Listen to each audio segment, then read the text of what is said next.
Kami tadi bersama-sama melapor tentang persiapan penyelenggaraan sekolah rakyat yang tadi telah kami sampaikan. Alhamdulillah ya, seluruh laporan yang kami terima akan kami tindak lanjuti sesuai arahan Presiden tentang penyelenggaraan sekolah rakyat tahun ini. Presiden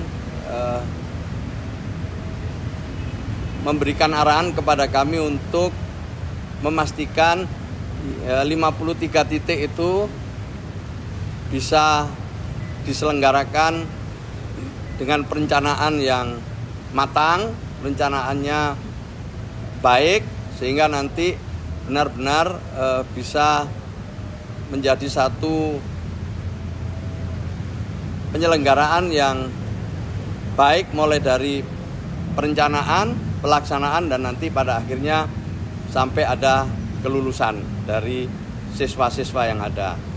Tahun ini kita mulai di 53 titik, tetapi jika memungkinkan ada beberapa lagi titik yang sekarang sedang disurvei oleh Kementerian Pekerjaan Umum, bisa jadi akan bertambah dari yang 53 titik itu. Berikutnya Dikdasmen, ini ada Prof. Mukti nanti akan menyampaikan tentang kurikulum, tentang rekrutmen guru, dan menyangkut data-data nanti akan disampaikan oleh Kepala BPS.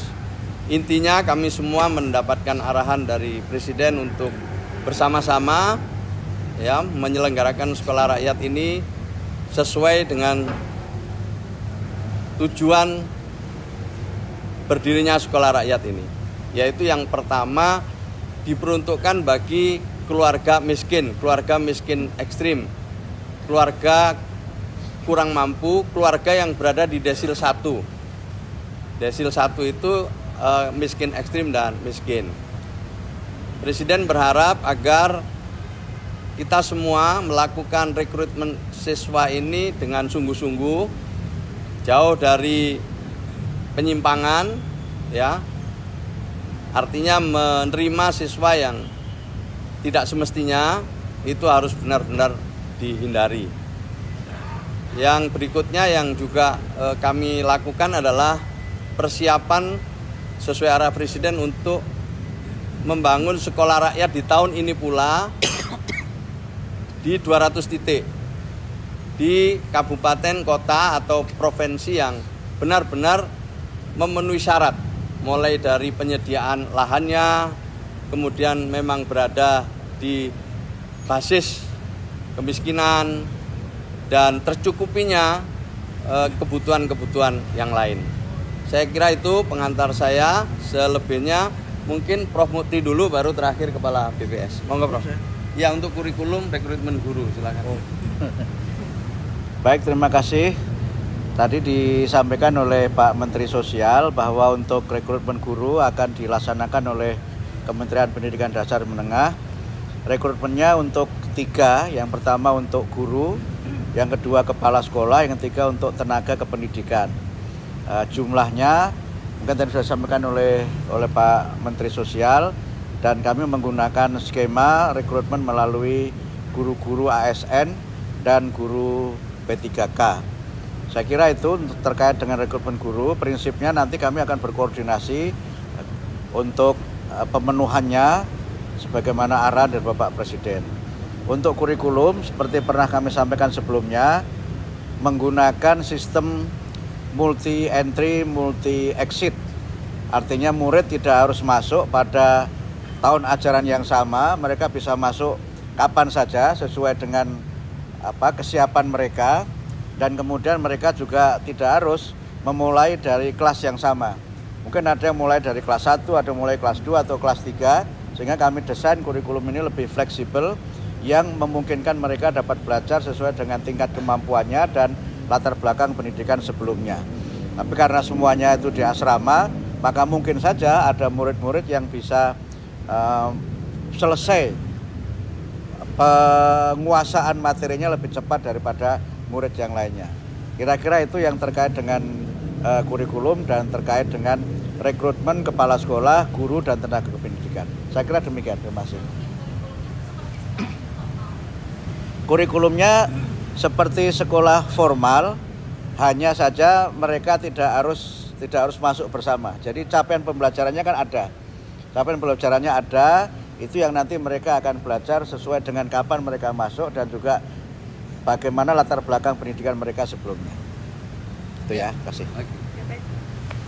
Baik, rekan-rekan media yang saya hormati, pertama saya ingin menyampaikan bahwa program Sekolah Rakyat ini adalah upaya kolaboratif multi kementerian dan tentunya ini suatu kolaborasi yang sangat baik, dan peran BPS dalam program Sekolah Rakyat ini adalah tentunya menyediakan data-data yang dibutuhkan terutama oleh Kementerian Sosial, dan sumber data yang kami gunakan adalah tentunya Susenas dan DTSN.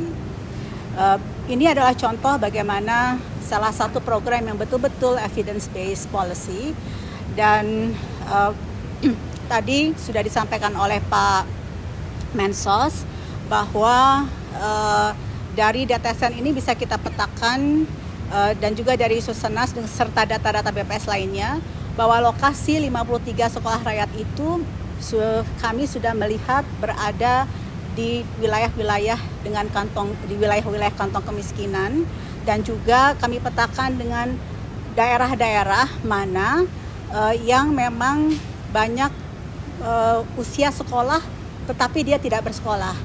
Nah, ini sudah kami lihat bahwa di 53 sekolah rakyat yang sudah diusulkan oleh Bapak Mensos itu memang sebagian besar berada di wilayah yang selain kantong kemiskinan tetapi juga memang terdapat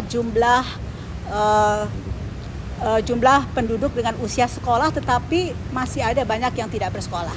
Sehingga dengan demikian nanti sekolah rakyat ini bisa kemudian memberikan kesempatan kepada penduduk usia sekolah yang tidak bersekolah untuk mendapatkan akses untuk ke sekolah. Yang berikutnya, rekan-rekan media, saya juga ingin menyampaikan informasi mengenai garis kemiskinan yang baru saja dirilis oleh Bank Dunia.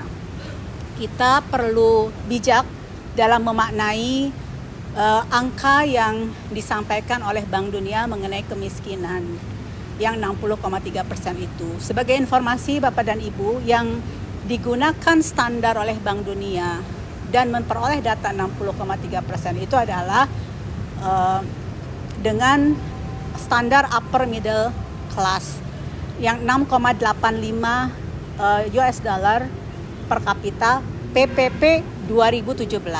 Artinya kita tidak bisa langsung mengkonversi dengan nilai tukar saat ini karena itu adalah nilai tukar PPP dengan base year 2017, makanya angka konversinya akan berbeda.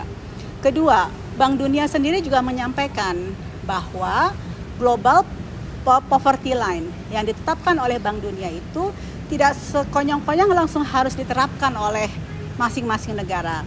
Karena secara bijak, tentunya masing-masing negara itu harus bisa memiliki national poverty line atau garis kemiskinan di negara masing-masing yang diukur sesuai dengan keunikan maupun karakteristik dari negara tersebut. Sehingga dengan demikian apabila Bapak Ibu perhatikan lebih detail, selain poverty line ataupun garis kemiskinan standar Bank Dunia, itu banyak negara yang memiliki garis kemiskinan di masing-masing wilayahnya yang dihitung sendiri berdasarkan keunikan dan standar hidupnya. Dan yang ketiga adalah bahwa garis kemiskinan yang Indonesia miliki dan garis kemiskinan yang digunakan untuk menghitung angka kemiskinan, tentunya kita memiliki garis kemiskinan masing-masing provinsi yang berbeda-beda.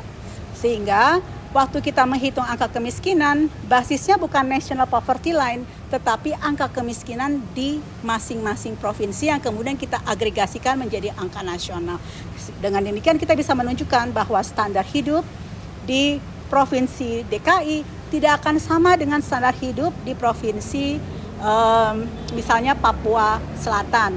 Dan Provinsi DKI maupun Provinsi Papua Selatan memiliki garis kemiskinan yang berbeda-beda.